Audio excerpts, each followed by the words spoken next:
Morning news India पर आपका स्वागत है।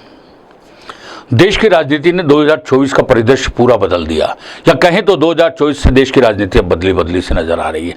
आपको 10 साल पिछले देखें तो सिर्फ एक और एक नेता नजर आता था, नरेंद्र मोदी।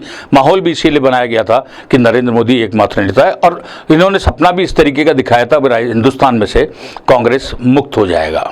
कांग्रेस मुक्त तो नहीं हुई, लेकिन 2024 के चुनाव के अंदर पिछले 2014-2019 के मुकाबले 99 सीटें कांग्रेस ने हासिल कर ली, और राहुल गांधी एक ब्रांड के रूप में, एक नए कॉन्फिडेंस के साथ में, एक नेता के रूप में उभर के आए।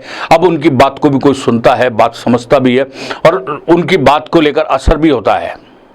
और अब उनके बारे में एक चार्म भी डेवलप हो गया। जिस उत्तर प्रदेश के अंदर भारतीय जनता पार्टी का राज हुआ करता है, उसी उत्तर प्रदेश में कभी कांग्रेस का राज हुआ करता था, और कांग्रेस का राज कई वर्षों तक एक छत्र रहा है। उसी राज्य में कांग्रेस पूरी तरीके से साफ हो गई, लेकिन अभी चुनाव हुए हैं, उसके अंदर वहां एक नई आशा की किरण कांग्रेस को दिखी है, और सिर्फ राहुल गांधी के कारण। अब आप देखिए, राहुल गांधी का एक छोटा सा किस्सा मैं बताता हूं, उससे आपको आइडिया लग जाएगा कि अब उसका वैल्यू कितना बढ़ चुका। राहुल गांधी पिछले कई दिनों से, और चुनाव के दौरान भी, चुनाव से पहले भारत जोड़ो यात्रा के दौरान भी, उन्होंने छोटे छोटे लोगों के साथ मुलाकात की। कभी ड्राइवर के साथ में, कभी खलासी के साथ में, कभी मकान बनाने वाले मिस्त्री के साथ में, कभी पंचर ठीक करने वाले के साथ में भी। अभी सुल्तानपुर कोर्ट के अंदर एक मामला था जिसके अंदर मानहानि के रूप में उनकी पेशी थी, वो पेशी पर गए थे। वापस में लौटते समय वो एक जूते काटने वाले मोची की दुकान के ऊपर बैठे, वहां उसने उसको देखा, और देखकर उन्होंने वहां उनसे सीखने की कोशिश की कि ये जो इसका टूटा हुआ जूता है उसको किससे सिला जाता है। वो बैठे, उससे जूता हाथ में उठाया, सिलने की कोशिश की, सीखने की कोशिश की। कितना सीख पाए, सीख नहीं पाए, वो तो अलग विषय है, लेकिन उन्होंने एक पहल करी और उसके गले में हाथ डाल के उसको बेस्ट विशेस देकर राहुल गांधी सुल्तानपुर से निकल गए।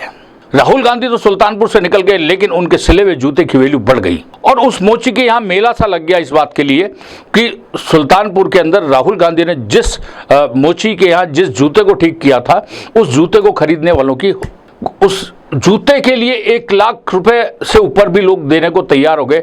लेकिन उस मोची ने साफ तौर पर कह दिया कि यह राहुल गांधी ने किया है, यह राहुल गांधी की निशानी है, वो इसको कतई नहीं बेचेंगे। सिर्फ एक राहुल गांधी के हाथ लगाने से, उसके एक टांका लगाने से ही उस फटे हुए जूते की वैल्यू, जिसकी वैल्यू 100 रुपये, 150 रुपये, 50 रुपये होगी, वो 1 लाख रुपए तक में खरीदने के लिए लोग तैयार हो गए। इससे आप अंदाजा लगा सकते हैं कि अब राहुल गांधी की ब्रांड वैल्यू कितनी बढ़ चुकी है।